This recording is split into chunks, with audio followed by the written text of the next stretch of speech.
What if ubusin ng dentista ang lahat ng ngipin mo? Anong gagawin mo? Ako nga pala si Kevin Di Maangay. Palayaw ko ay Kevin, grade 9 student, taga San Jose, Bulacan. Kinakabahan ba kayo tuwing bibisita sa dentista? Isa na ako ron. Kwento ko lang, meron kaming dental check-up taon-taon sa school. At matagal na rin sa school ang dentist namin. Inabutan pa nga ito nila mama at papa. Pero tuwing check-up na, kinakabahan at natatakot ako. Isang beses kasi, nagpapasta ako sa kanya. At bago daw lagyan ng panibagong pasta, ay kailangan muna tanggalin ang luma. Napakasakit ng drill niya. Gusto ko nang umayaw. Mas masakit pa ito kaysa sa sira kong ngipin. Pero biglang nagbago ang isip niya. Hindi na daw kakayanin ng pasta at kailangan ng bunutin ito. Hindi ko maintindihan dahil pagkatapos ng sakit na ginawa niyang pag-drill, mapupunta rin naman sa pagbunot ng ngipin. Nakita kong hinahanda na niya ang mga gagamitin niya at nagsimula na siyang magturok ng anesthesia. Halos mamilipit ako sa sakit ng injection. Maya-maya pa, dahan-dahan niyang binunot ang ngipin ko. Hindi ko maipaliwanag ang sakit. Gusto kong sumigaw at tumakbo. Dahil kahit may anesthesia na, ramdam na ramdam ko ang unti-unting paghila niya. Dito na ako nagduda. Bakit parang sinasadya niya na masaktan ako at mabunutan ng ngipin kahit hindi naman kailangan? Sinumbong ko siya kay mommy at daddy pero ayaw nilang maniwala sa akin. Dahil matagal na nga nilang kilala ang dentist. Nang sumunod na araw, tinanong ko ang mga classmates ko kung na-experience din ba nila ang naranasan ko kay Dr. Dres. At dito nakunento ng mga classmates ko ang pananakit na ginawa sa kanila. Parehas na parehas ang mga nangyari sa amin. Akala ko, yun na ang pinakamasakit na ginawa sa amin. Pero nagulat kami na magkwento si Chay kung anong nangyari sa kanya. Binunutan siya ng 5 ngipin. Kaya nagulat kaming lahat. Umiiyak siya habang kinukwento to sa amin. Sinumbong din daw niya sa parents niya at sa teachers namin. Pero tulad ng mga magulang ko, hindi sila naniwala at tiwala naman daw sila kay Dr. Dres. Napaisip tuloy ako at nagsuspetsya kung ano bang ginagawa ni Dr. Dres sa mga ngipin na kinukuha niya. Binebenta niya kaya ito? O meron siyang isang malaking sikreto? O di kaya merong hiwaga sa mga ngipin na kinokolekta niya? At dito na ako nagpasya. Kung walang gagawin ng mga magulang at teachers namin, ako nang mag-iimbestiga.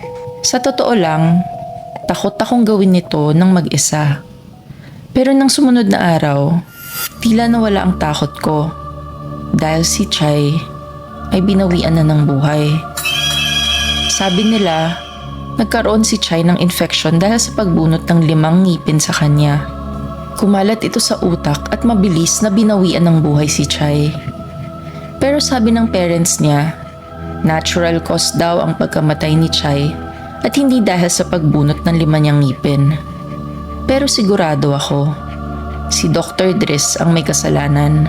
Kaya kinausap ko si Cory, ang isa kong kaibigan para magawa namin ang plano. Binigay ko kay Cory ang CCTV namin sa bahay. Pwede mong mapanood sa cellphone kung ano man ang mahahagip ng CCTV. Maliit lang ito at ginagamit namin para bantayan ang aso namin. At dahil maliit lang to, hindi ito madaling mahalata. Sabi ko kay Cory, magpanggap siyang masakit ang ngipin niya at habang nasa clinic siya ay ikabit niya ang CCTV. Pumayag naman si Cory. At kinahapunan, dumiretso na si Cory sa clinic ni Dr. Dres. At gaya ng inaasahan, dinrel ang ipin niya ng pagkasakit-sakit at pagkatapos ay binunutan din siya ng 2 ngipin. Umiyak si Cory sa sakit pero hinintay pa rin niyang umalis at mag-CR si Dr. Dres. At dali-dali niyang ikinabit ang CCTV sa may halaman sa clinic para di makita. At ayun, nakita na namin ang ginagawang kabalbala ni Dr. Dres sa clinic niya. Huling-huli lahat sa camera. Kinabukasan, wala akong ginawa kundi bantayan ang CCTV at tingnan ang mga ginagawa ni Dr. Dres. Halos walang kakaiba sa mga napapanood ko.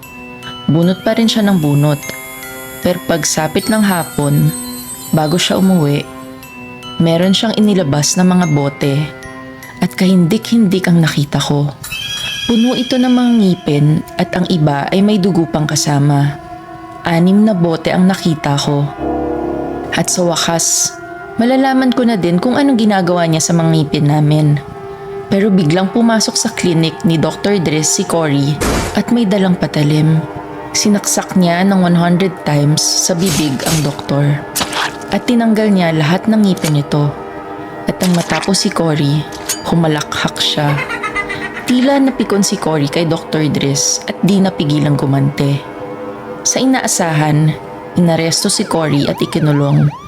Pero kahit ganun ang mga nangyari, nagpapasalamat ako kay Cory at ipinaghiganti niya kami.